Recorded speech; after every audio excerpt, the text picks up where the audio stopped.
Hey guys, my name is Elijah and in this tutorial I will show you how to duplicate page in Google Docs. This is very simple and straightforward, just follow my steps. First thing you will have to do is to select all the text that you have on the page, then press Command and C or Control and C if you are on Windows to copy the text.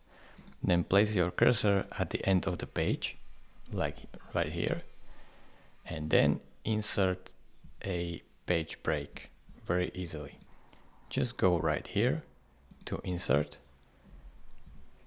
and then break and page break.